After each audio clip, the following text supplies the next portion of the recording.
බුදුරජාණන් වහන්සේ මතක් කරලා දෙන්නේ අපිට විශේෂයෙන්ම මේ භාවනාවට ගැලපෙන මාතෘකාවක්.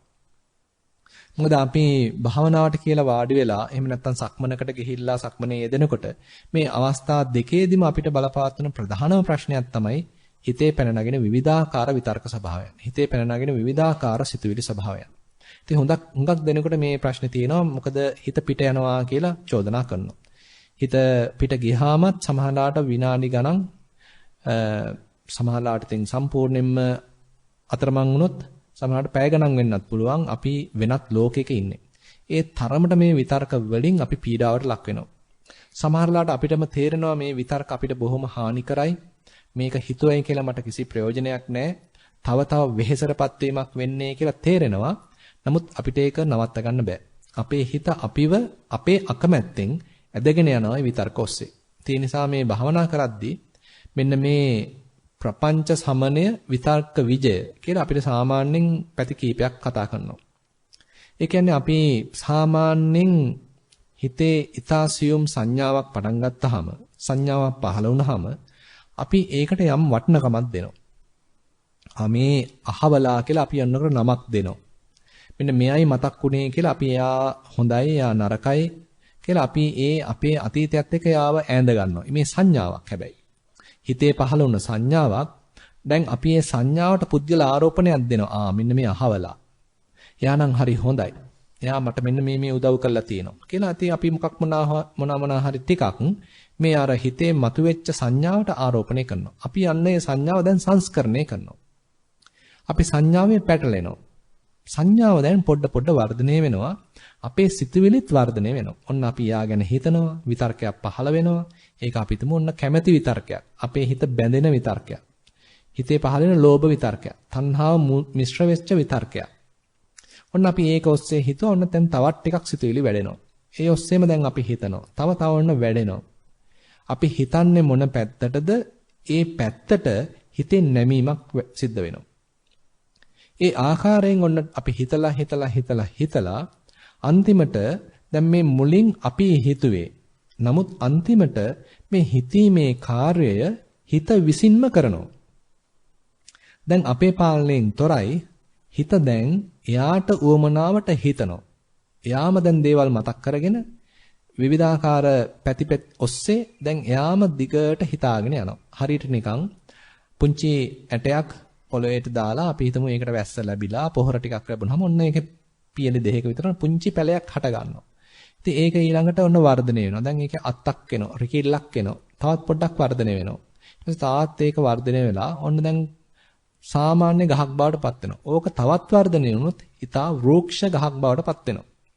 ඔන්න වගේ තමයි අපේ හිතේ ස්වභාවයත් ඊටාම සියුම් සංඥාවකින් පටන් අරගෙන අපි ඒ සංඥාව පෝෂණය කළා අපි ඒකට පොහොර දාලා අපි ඒකට සම්බන්ධ වෙලා ඒක දැන් ටික ටික වර්ධනය වෙනවා අන්තිමට අපිට මේක නවත්තන්නවත් බෑ මේක දැන් වර්ධනය වුණාට පස්සේ ඒකට කියනවා ප්‍රපංචයක් කියලා අතු ඉති විහිද ගිය මට්ටමක් සම්පූර්ණයෙන්ම මෙන්න මේ ප්‍රපංච ස්වභාවයෙන් අපිව මැඩපවත්වනවා අපිව වෙලා ගන්නවා අපි සම්පූර්ණයෙන්ම අහු වෙනවා ඒ නිසා මෙන්න මේ ප්‍රපංච වලට අපේ හිතේ තියෙන පුදුම කැමැත්තක් අපිට සෑහෙන කාලයක් චිත්තානුපස්සනාවක ධම්මානුපස්සනාවක යෙදිලා එහෙම නැත්නම් විපස්සනාවක යෙදිලා කායानुපස්සනාවෙන් වෙන්න පුළුවන් වේදනානුපස්සනාවෙන් වෙන්නත් පුළුවන් මේ විතර්ක සමනය කළා ඇතුලේ කතාව සමනය කළා ඒකේ අත්දැකීමක් ලැබපු කෙනෙකුට පමණයි මේ ප්‍රපංචවල තියෙන මෙන්න මේ විතර්කවල තියෙන බැරෑරුම්කම වැටහෙන්නේ. එහෙම නැත්නම් අපි පුදුම කැමැත්තක් දක්වන ඔහේ හිතා ඉන්න.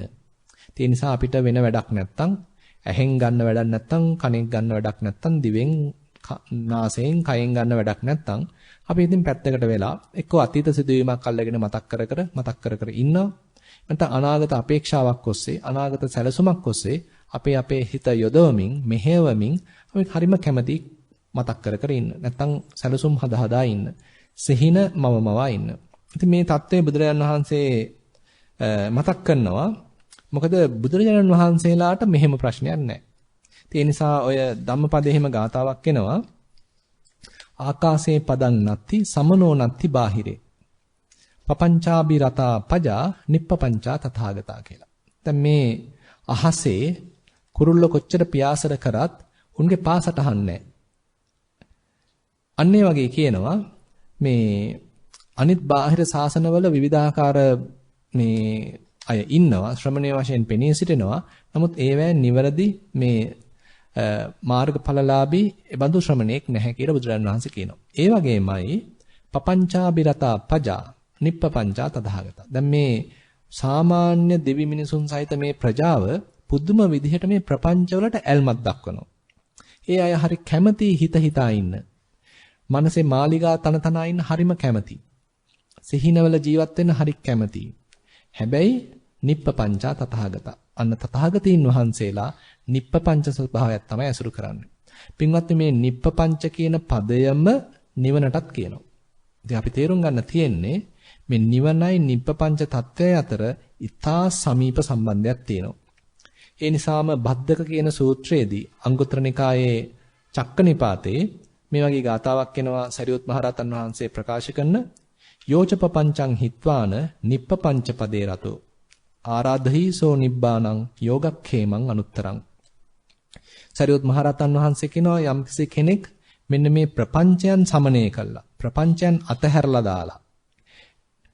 ඇතුලේ යන මේ කතන්දර අතහැරලා දාලා නිප්පපංච පදේ රතෝ මේ ඇතුළ සමනය කරන කතාව සමනය කරන විතර්ක සමනය කරන ඒ නිප්පපංච ස්වභාවය ගැන නම් ඒ හිතේ ඇල්ම තියෙන්නේ.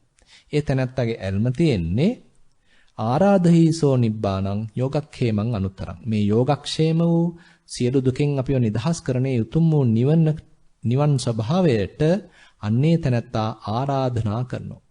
පින්වත් හිතලා බලන්න දැන් මේ බුදුරජාණන් වහන්සේ පෙන්වන මේ නිප්පපංච ස්වභාවයක් අපේ සිත් සතන් තුළ දියුණු කරන්න අපි අපේ හිත මෙන්න මේ නිවනට ආරාධනා කිරීමක් තමයි කරන්නේ. එහෙනම් අපි ප්‍රපංච සමනය කළා ඉන්න සෑම මොහොතක් පාසාම අපි නිවන් දොරටුව විවෘත කරගෙන ඉන්නවා. දැන් මේ ප්‍රපංච මේ විදිහට සමනය කරන්න කියන බුදුරජාණන් වහන්සේ තමයි දැන් මේ විතර්කත් සමනය කරන්න කියන්නේ. මොකද විතර්ක බහුල වීම හරහා විතර්ක ඔඩුදුවප අවස්ථාව තමයි ප්‍රපංච කියලා කියන්නේ. ඉතින් අපිට අර වගේ කතන්දර ගොතගොතා ඉන්න ගති පුළුවන් තරම් අපි තේරුම් අරගෙන තියෙන මේකේ තියෙන හානිය තේරුම් අරගෙන අපි ටික ටික ඒක සමනය කරගෙන යනකොට තමයි ඔන්න විතර්ක හම්බ වෙන්නේ. ඒ කියන්නේ ඔන්න දැන් පහළ වෙනවා කාම විතර්කයක්. අපි තුන් අපිට ගෙවල් දොරවල් ගැන මතක් වෙනවා, යාන වාහන ගැන මතක් වෙනවා, අඹදරුවන් ගැන මතක් වෙනවා. එහෙම නැත්නම් තමන් ඇලුම් කරන කෙනෙක් දෙයක් ගැන මතක් වෙනවා. ඉතින් ওই විදිහට নানা ප්‍රකාර විදිහට අපේ හිත මේ පංචකාමයන් ඔස්සේ යනවා.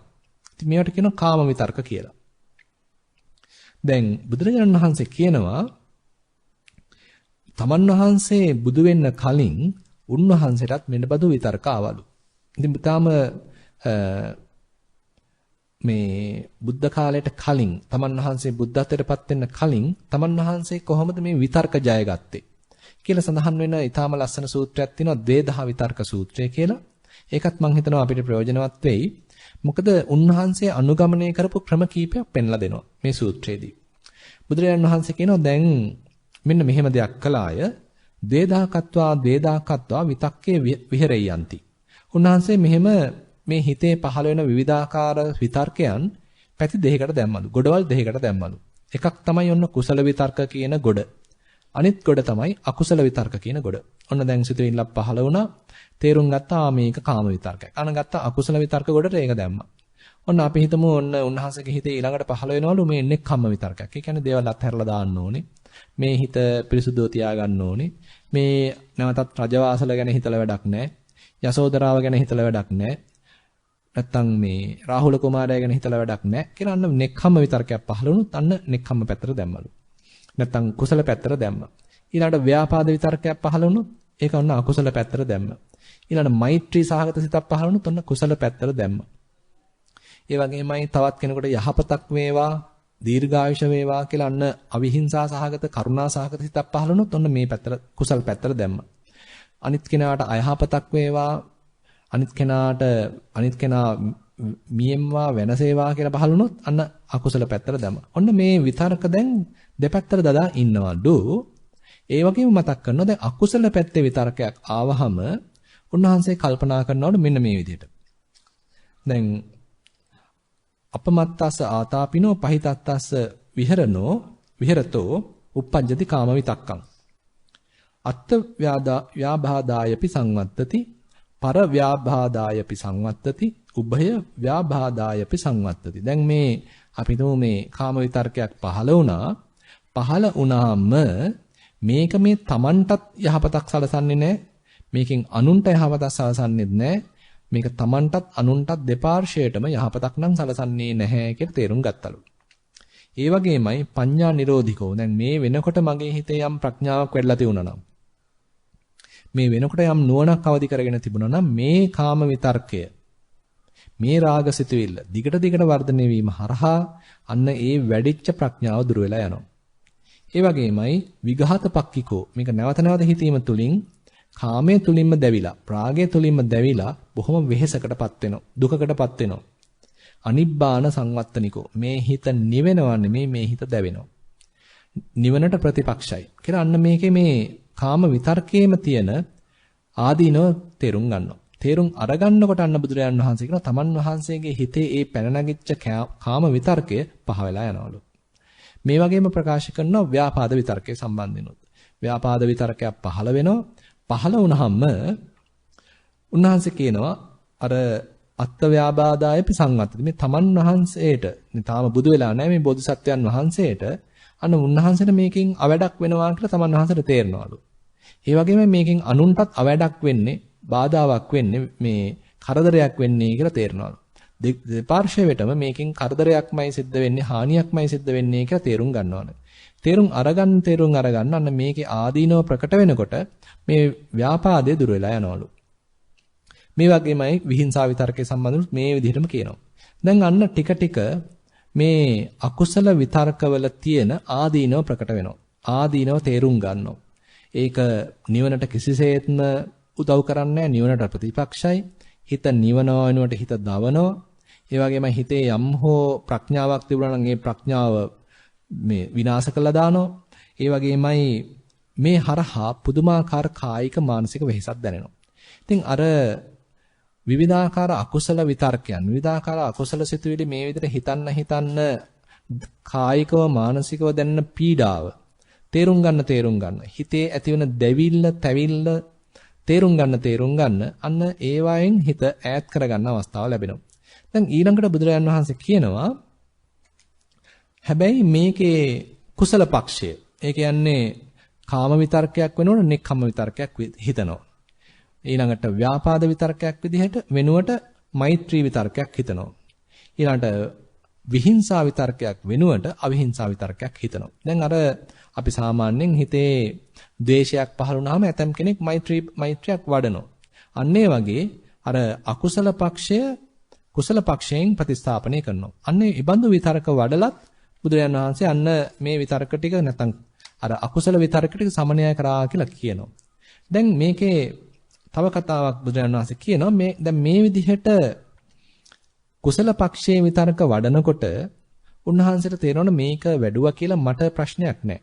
ඒ කියන්නේ මගේ අර වගේ අකුසල විතර්කයක් වැඩුවා කියලා අකුසල විතර්කයක් හිතේ වඩනකොට වගේ Tamanටවත් අනුන්ටවත් හානි සිද්ධ වෙන ගතියක් මේ කුසල විතර්කයක් වැඩිම තුල සිද්ධ වෙන්නේ නැහැ. හැබැයි මෙන්න මෙහෙම ප්‍රකාශයක් කරනවා මේක දිගින් දිගට හිතීම හරහා නැවත හිත මේ විතර්කයේ කුසල විතර්කයේ වුණත් නැවත මේ හිත මේකම පරිහරණය කිරීම හරහා බුදුරජාණන් වහන්සේ කියනවා කායෝ කිලමෙය්‍ය චිත්තං ඌහඤ්ඤෙය්‍ය කියලා. ඒ කියන්නේ දැන් කායික වශයෙන් වෙහෙසක් දැනෙනවලු. හිත විසිරෙන්න පටන් ගන්නවලු. මොකද දැන් විතර්කයක් තමයි හිතේ දුවන්නේ. අපි හිතමු යම්ස කෙනෙක් මොකක් හරි කුසල විතර්කයක් හිතේ තියන මේක නැවතම හිතේ වඩනවා නම් ඒ හරහා හිතට කිසි විවේකයක් නැහැ. හිතට කිසි නිදහසක් නැහැ. හැම තිස්සෙම හිතේ මොකද්දෝ එකක් දුවනවා. සමහර කෙනෙක් ඉතින් මේක භාවනාවක් වශයෙන් උත් සලකලා බුදු ගුණයක් වෙන්න පුළුවන් නැත්නම් සූත්‍ර දේශනාවක් වෙන්න පුළුවන්. ඒක නැවත හිතට නංවන ස්වභාවයක් තියෙනවා.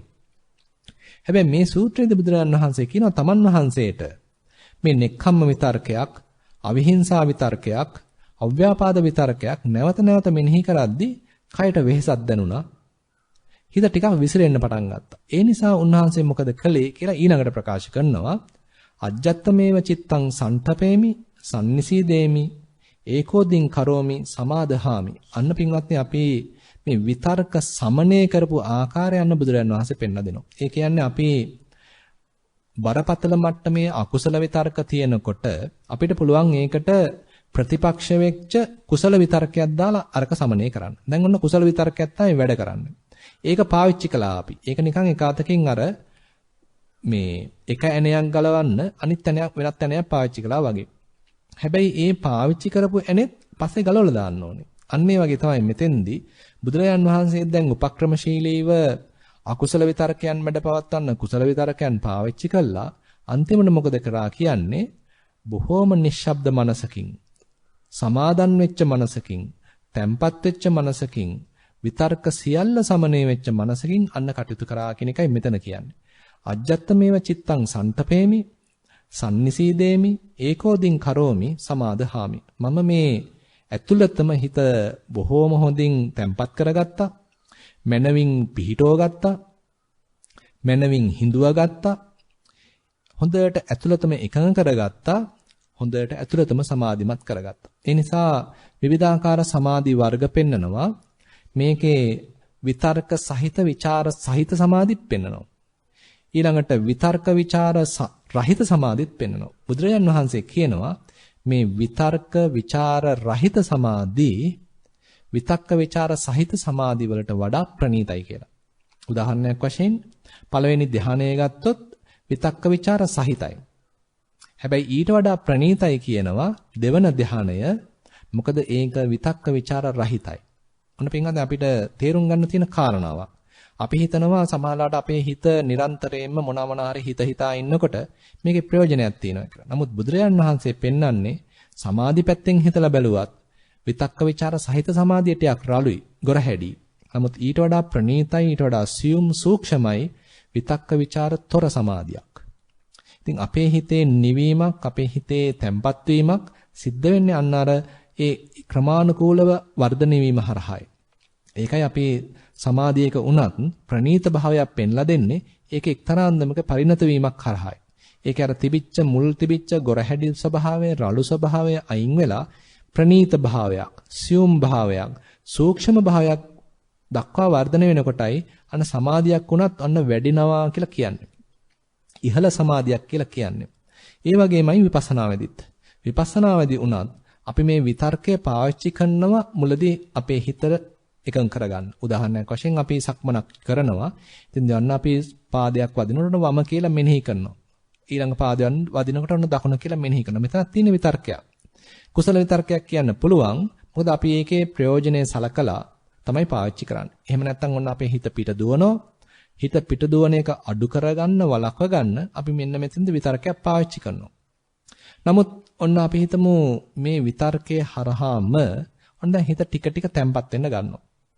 අපි කටයුත්තේ යෙදෙනවා. අන්න දැන් හිත ටික ටික එකඟ වෙගෙන එනවා. Tamanට තේරෙනවා දැන් පාදයේම හිත තියෙනවා. අපි වම කියලාත් කියනවා. ඊළඟ පාදයක් තියෙනවා. එතෙන්දි දකුණ කියලා කියනවා. හැබැයි පාදයේම දැන් හිත තියෙනවා. එළියට ගියා යන ස්වභාවයක් නැති තරම්. අන්න අපි උත්සාහත් වේතු දැන් විතර්ක අයින් කළා. මට පුළුවන් ද මේ විතර්ක වලින් තොරව නැත්තම් ඇතුළ මේ මෙනෙහි කිරීමකින් තොරව මේ කටයුත්ත කරන්න මට පුළුවන්ද කියලා අපි පොඩි උත්සාහයක් දැරිය යුතුයි. නැත්නම් අපි කවදාවත් ඒ පිම්ම පණින්නේ නැහැ. අපි හැමතිස්සෙම හිතනවා මම අනිවාර්යයෙන්ම මෙනෙහි කර මේ යන්න ඕනේ කියලා. අපි ඒ අවදානම අරගෙන පොඩ්ඩක් අපි මෙනෙහි කිරීම නතර කළා යන්නත් අවශ්‍ය වෙනවා. මේ දැන් හිතට හැකියාවක් වර්ධනය වෙලා තියෙනවද? කුසලතාවයක් ඇති වෙලා තියෙනවද? මේ විතර්කයකින් තොරව මෙනෙහි කිරීමකින් තොරව බොහොම සාවධානව මේ දැනෙන දේත් එක්ක සමාධිමත්ව ඉන්න.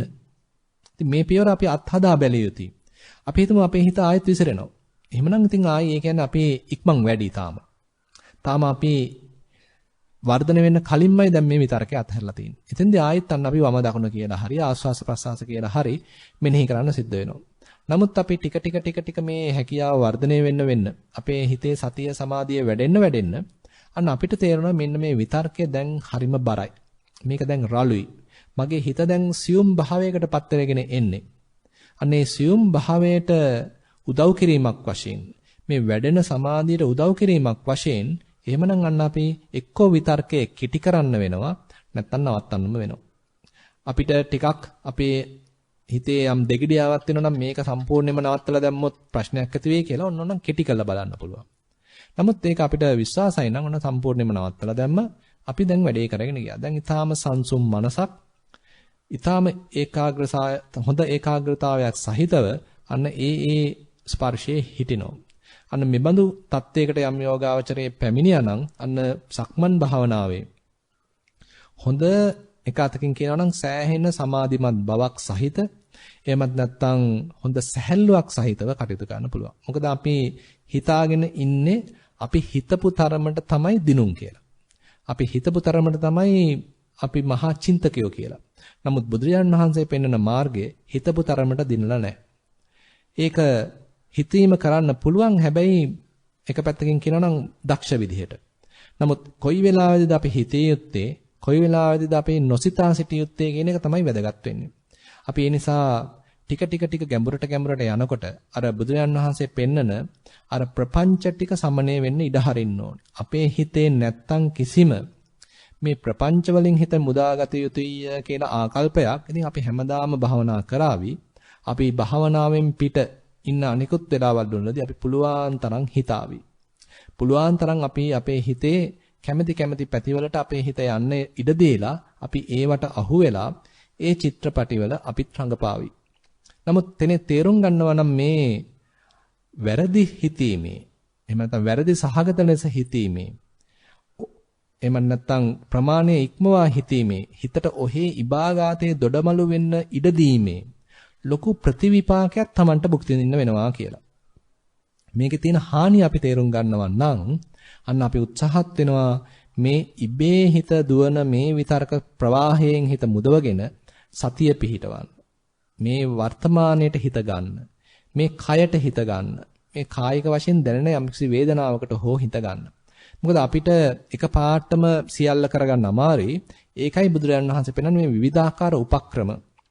අපි සතියෙන් ඉන්න චිත්තක්ෂණයකදී අපිට ඉඩ ලැබෙනවා මේ විවිධාකාර හිතේ දුවන විතර්ක වලට අහු වෙලා ඒකට වහල් වෙලා ඉන්නව වෙනුවට අන්න මෙන්න මේ වෙලාවේදී කය තැම්පත් වෙලා තිනවා. මේ වෙලාවේදී ඔන්න හුස්ම රැල්ලක් ක්‍රියාත්මක වෙනවා. මෙන්න මේ හුස්ම රැල්ල තුල සිහිය පිහිටලා. එහෙම නැත්නම් මෙන්න මේ වෙලාවේදී පාදයක් පොළවේ වැදිලා මෙන්න මේ ස්පර්ශය තුල සිහිය පිහිටලා. ඉතින් මේක එක අතකින් මහා දෙයක් වශයෙන් පේන්නේ නැහැ. මේකේ වටිනකමක් තේරෙන්නේ නැහැ. නමුත් එක පැත්තකින් මේ දේ නැවත කරන්න බහුලීකృత කරන්න ඒ යෝගාවචරය අත්දකින සංසිඳීම එයා අත්දකින සැහැල්ලුව අනේ යෝගාවචරයට කාලයක් යනකොට තේරෙනවා. ඒ සෑහෙන කාලයක් භාවනා වඩපු කෙනෙක් මොකක් හෝ හේතුවක් නිසා ඒක පිරිහිලා නැවතත් අන්න හිතේ විතර්ක වර්ධනය වෙලා හිත කතන්දර කියන්න පටන් අරගෙන දොඩමළු වෙන්න පටන් ගත්තට පස්සේ තේරෙනවා අර භාවනා කරලා හිත සමනය කරගෙන වඩාගෙන විතර්ක සමනය කරගෙන හිටපු කාලය කොයි තරම්නම් සැහැල්ලුවක් අත්විඳද කියලා. ඒ නිසා අපි මේ යුගය එක අතකින් මේ තාක්ෂණය හරමේ වැඩි වෙලා අපේ හිතන ගති වැඩි වෙලා අපි දහසකුත් එකක් විෂයන් හදාරමින් මේ යන මේ යුගය ඇත්තටම විතර්ක බහුල යුගයක්. ඒ කියන්නේ ඉස්සර මිනිස්සුන්ට වගේ නෙමෙයි. අද කාලේ මිනිස්සුන්ට හරිම සංකීර්ණ මනස් තියෙන්නේ. ඉස්සර මිනිස්සු නම් හරිම සරල මනසකින් තමයි ජීවත් වෙලා සිටිය බව තේරෙන්නේ. උදාහරණයක් වශයෙන් අපිට ඔය යම්කිසි ගොවිතැනක් බතක් කරගෙන හිටපු ගොවියෙක් ඒ මනුස්සයාට ලොකු දේවල් හිතන්න නෑ ඒක අතකින්. සමහරවිට ඉතින් ගෙවල් දොරවල් වල පොඩි අඩුපාඩුකමක් තියෙන ඉඩ තියෙනවා. ඊළඟට ඉතින් එයා උදැල්ල අරගෙන ගිහිල්ලා කුඹරට ගිහිල්ලා එතන යම් ඒ ගොවිතැනක් කළා. ඔන්න ආයෙ ගෙදර එනවා. ඉතින් අර මහා ලොකු හිත වෙහෙසවන මට්ටමකින් විවිධාකාර දේවල් හිතලා සැලසුම් හදලා මේ අද කාලේ අපි ගත කරනවා වගේ පුදුමාකාර සංකීර්ණ මනසකින් ඉන්න අවස්ථාවක් එයාට ලැබිලත් නැති තරම්.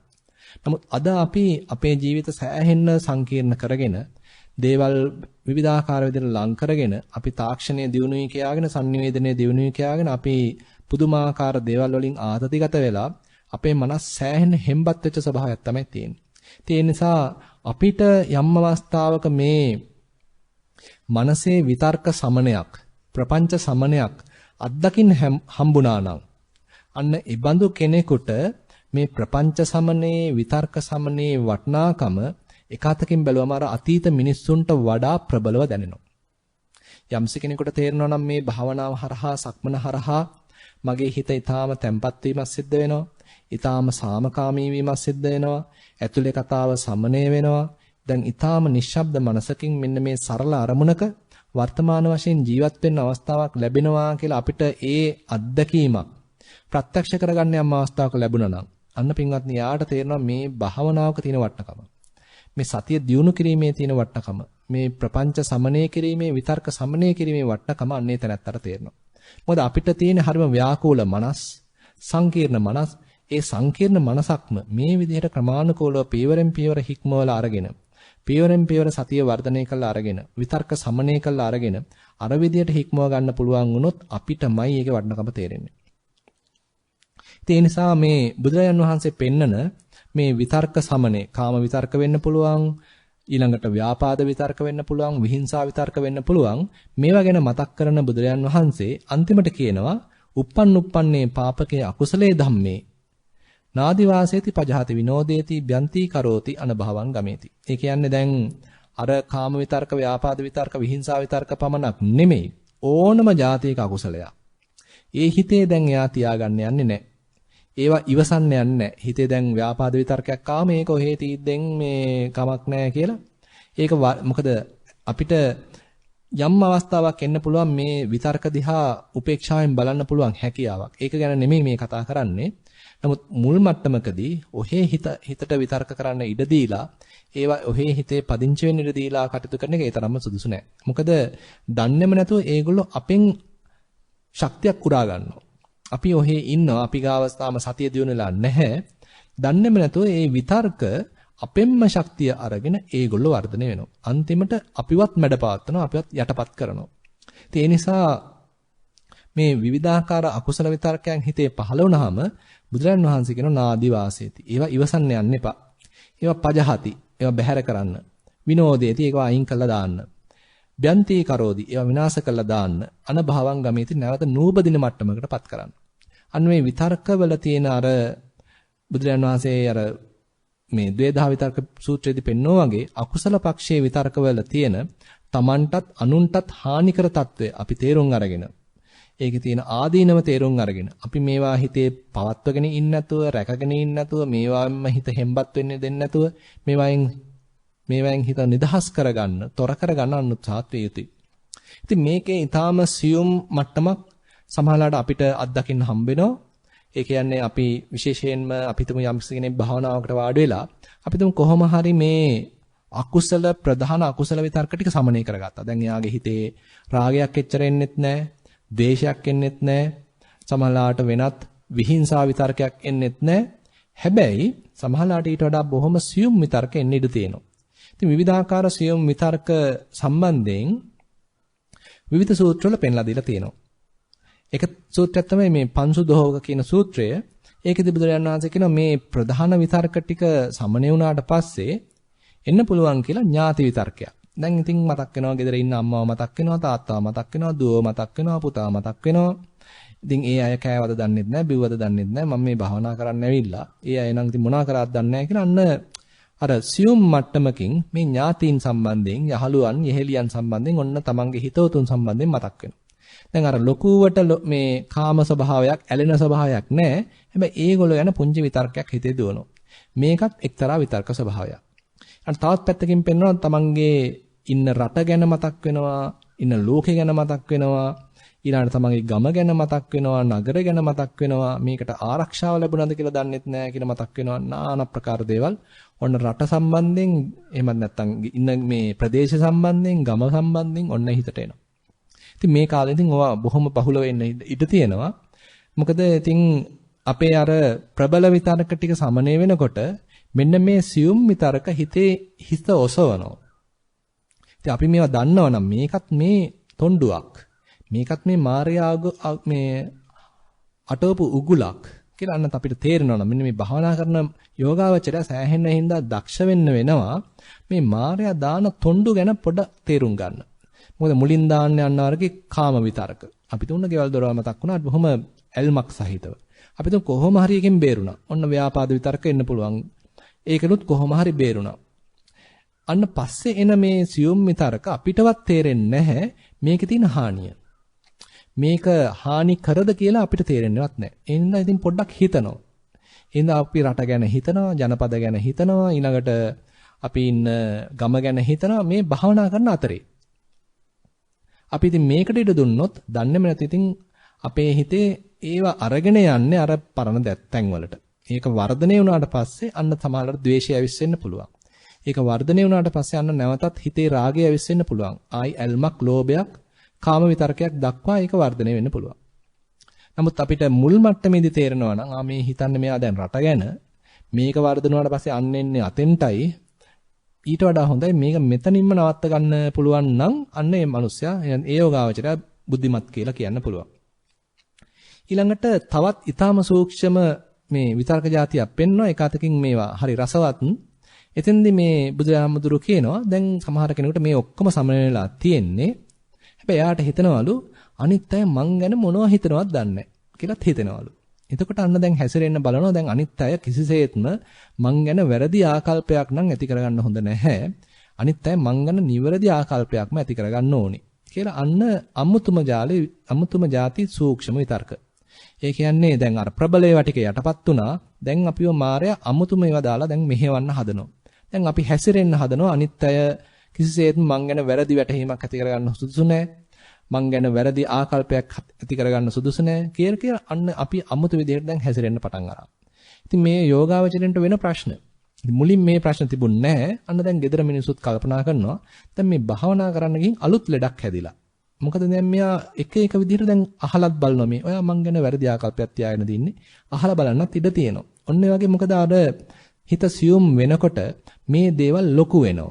මේ හිතේ පහළ වෙන සියුම් විතර්කේ දැන් ලොකු කරගෙන මේවා තමයි දැන් අල්ලන්න ගන්නෙ. මොකද අර ලොකු කාම විතර්කයක් නැහැ, රාගයක්, ද්වේෂයක් ලොකුවට නැහැ. දැන් අන්න මේ හිතේ පාරන මේ සියුම් දේවල් අන්න අපි ලොකු කරගෙන.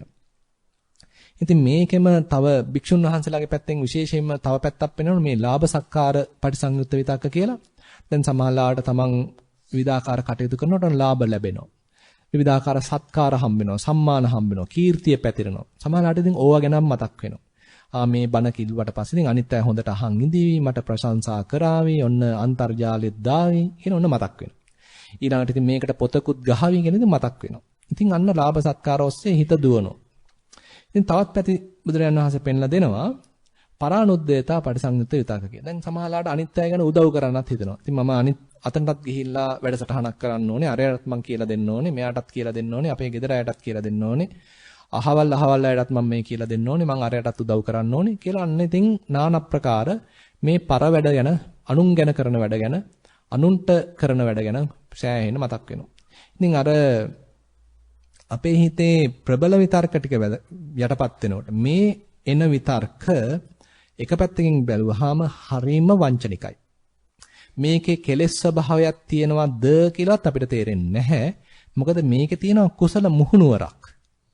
අපි භාවනා කරන අතරේදී මම මේ භාවනාව ගිහිල්ලා අනිත් කෙනෙකුටත් කියලා දෙන්න ඕනේ. මගේ අම්මවත් මේ වැඩසටහනට එවන්න ඕනේ.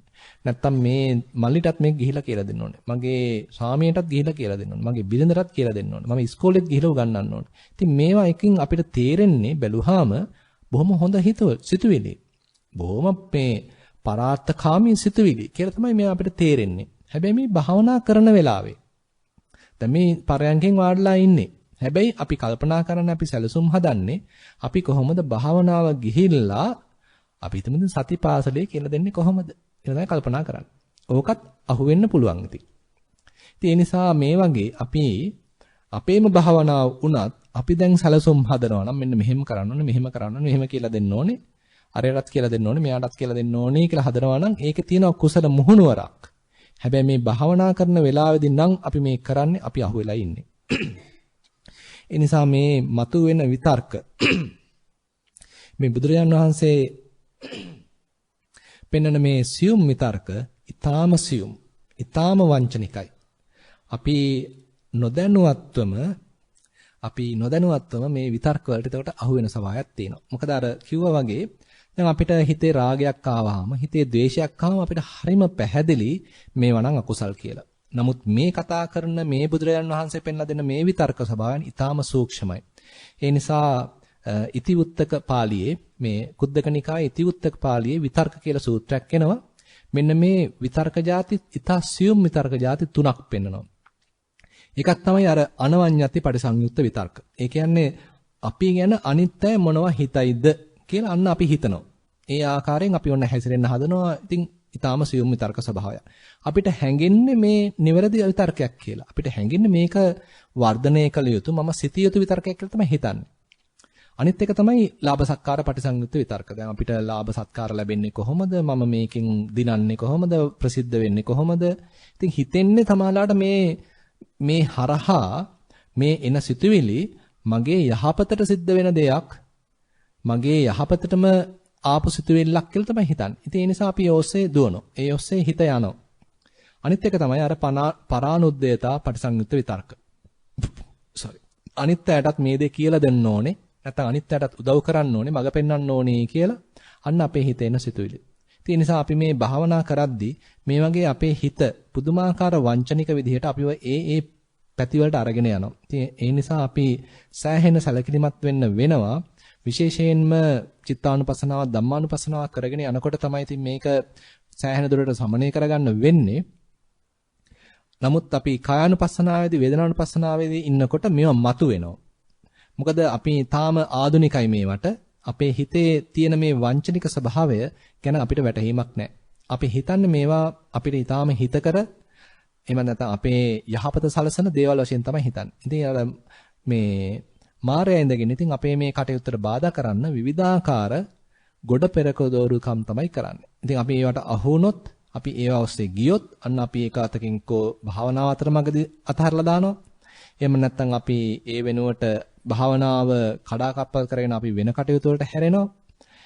ඉතින් මේ වගේ අපිට අපි කරගෙන යන එක සම්පූර්ණයෙන්ම බාධා වෙලා අපි සම්පූර්ණයෙන්ම මේ පාරෙන් පිටපයින්නවා. ඉතින් මේ ආදී වශයෙන් මේ විතර්කවල තියෙන নানা ප්‍රකාර පැති අපි තේරුම් අරගෙන මේ අපේම හිතේ තියෙන කෙලෙස් වල විවිධාකාර මුහුණුවර තේරුම් අරගෙන සියුම් ස්වභාවය තේරුම් අරගෙන වංචනික ස්වභාවය තේරුම් අරගෙන මේ සියලු විතර්ක සමනය කළා අර බුදුරයන් වහන්සේ පෙන්නන ඒ ප්‍රපංච සමනය කරගෙන විතර්ක සමනය කරගෙන යම් පමණක හිතේ ඇතුලේ කතාව සමනය කරගෙන අපිට පුළුවන් නම් මේ භාවනාවෙන් ශාන්තියක් සහනයක් හිතේ සැහැල්ලුවක් කෙලසුන්ගෙන් තොර ස්වභාවයක් එහෙම නැත්නම් දේවල් අල්ල බදා ගන්න නැතුව හිත අනිශ්චිත ස්වභාවයක් අත්දැක ගන්න පුළුවන් නම් අන්න අපිට ලොකු යහපතක් සිද්ධ වෙනවා. අන්න ඒ බඳු මට්ටමකදී අපිට තේරෙනවා අපි කොයි තරම්නම් මේ විතර්ක නිසා මේ හිතේ බලපවත්වපු විවිධාකාර සිතුවිලි නිසා මම අතීතයේදී කොයි තරම්නම් බැට කෑවද? කොයි තරම්නම් මම නොමග ගියාද? කොයි තරම්නම් මම බැනුම් ඇහුවද? කොයි තරම්නම් මම වැරදි ආකල්ප එක එක අය ගැන දරාගෙන සිටියද? කොයි තරම්නම් මම වැරදි තීරණ ගත්තද? එහෙම නැත්නම් කොයි තරම්නම් මම සැකය හරහා මම විනාශ වුණාද? කියනවා අපිට ආපස්සට හැරිලා බලන්න පුළුවන් අපේම හිතේ මේ පහළ වෙච්ච විතර්ක වලට අපි අහු වෙලා කොයි තරම්නම් අපි වෙනසුණාද කියලා. ඒ නිසා පින්වත්නි අපි මේ කතා කරන දේවල් ප්‍රායෝගික අර්ථයෙන් හිතලා බැලුවම ලොකු ගැඹුරක් තියෙනවා. ඒ නිසා අපි ටික ටික අපේ සිත් සතන් තුළ සතිය දියුණු කරගෙන සමාධිය දියුණු කරගෙන ප්‍රඥාව වඩ아가ගෙන අපේම හිතේ පහළ වෙන මේ විවිධාකාර විතර්ක ස්වභාවයන් මේ අකුසල් ස්වභාවයන් තේරුම් ගනිමින් මේවා සමනය කරමින් මේවා තැම්පත් කරමින් අපේම හිතේ මේවා පළපදියම් වෙලා තියෙන්නේ අපිමයි මේවට පොහොර දාන්නේ අපිමයි මේවට අහු වෙන්නේ කියලා තේරුම් අරගෙන අපිත් ප්‍රපංච සමනය කරගෙන විතර්ක සමනය කරගෙන පුළුවන් තරම් මේ බුදුයන් වහන්සේ පෙන්නපු නිප්පපංච තත්වයක් දක්වා